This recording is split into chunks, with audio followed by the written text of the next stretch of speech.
ये लिखा गया था 1972 में। उस वक्त जो बंगाल का पॉलिटिकल क्लाइमेट था उसको उसको रिस्पॉन्ड करने के लिए, और वहाँ सीधे बात नहीं कर सकते थे, इसलिए 1930 की जर्मनी में इसको सेट किया। बट आयरॉनिकली जो 1930 की जर्मनी में हो रहा था और जो 1972 के बंगाल में हो रहा था और जो शायद आज हो रहा है वो पता नहीं। ताकि आगे ना हो, आगे ना हो क्या 29 मे बी तब ना हो, तो उसके लिए सो या thank you. The audience was really wonderful. The festival का जो audience था यहाँ का especially, it was really nice to get such responses. उसमें इसलिए शो करते हुए बहुत मज़ा आ रहा था, because not everywhere you get such an audience that is so receptive to what you are trying to give. और उससे हमारा भी शो I think elevate होने में मदद हुई। तो हमारा नाटक है बैरिकेड, जो सुनील शानबाग ने डायरेक्ट किया है, और नाटक है नाज़ी जर्मनी में बेस्ड है नाटक, पॉलिटिकल ड्रामा है। तो एक तरह से मैं जैसे बहुत ब्रीफली बोलूँ तो इम्पॉर्टेंट है और साथ साथ बहुत इंगेजिंग भी है। लोगों को बहुत मज़ा आता है ये नाटक देख के। अभी तक हमने 17 शोज़ कर डाले हैं, तो अब कई सारे शोज़ अभी लाइंड अप हैं। मार्च में हम पृथ्वी में परफॉर्म कर रहे हैं, उसके आगे भी वर्सोवा में, रंगशिला में परफॉर्मेंसेज हैं। तो प्लीज़ आइए देखने।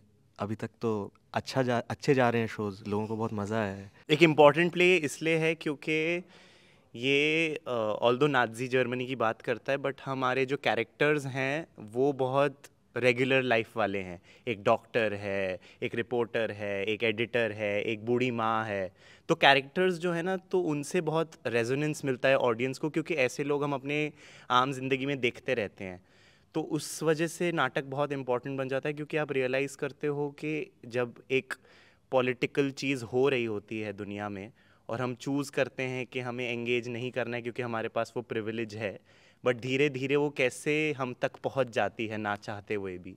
तो वो एक बहुत इम्पॉर्टेंट चीज़ है जो नाटक अपने साथ लेके आता है। तो इसलिए हमें लगता है ये नाटक ज़रूरी है और ज़्यादा से ज़्यादा लोगों को देखना चाहिए। पहली बार हमने प्रोसीनियम में ये नाटक किया है। इसके पहले हमने मोस्टली इंटीमेट स्पेसेस में ही किया था।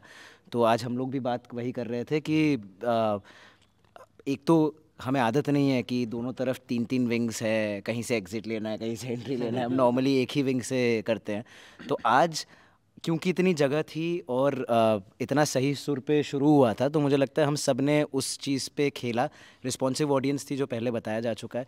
प्रोसीनियम पे एक और चीज़ भी लगता है कि आप थोड़ा सा एलिवेट करते हो अपने परफॉर्मेंसेस, थोड़ा सा और खुल के खेलना चाहते हो।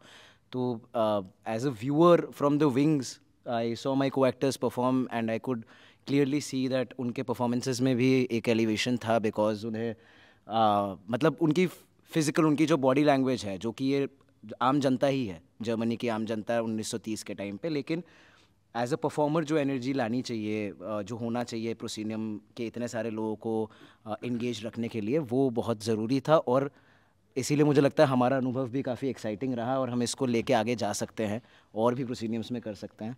तो आप लोग भी प्लीज़ स्प्रेड द वर्ड। भी रिसेंटली हम परफॉर्म करें नेक्स्ट मंथ मार्च में 11, 12 एंड 13 को पृथ्वी में। तो प्लीज़ ज़रूर आइएगा। बहुत ही इंपॉर्टेंट प्ले है। अभी जो हमारा है ये based in Nazi Germany, actually सार्थक के बाद बोल चुका है, लेकिन बहुत अभी जो कंटेम्प्रेरी सोशियो पॉलिटिकल हमारा एनवायरनमेंट है उससे आप बहुत रिलेट करेंगे।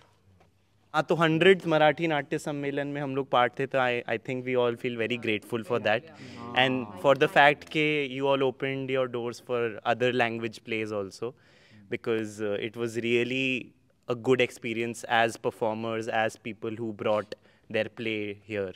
So thank you for calling us. Thank you from Team Barricade.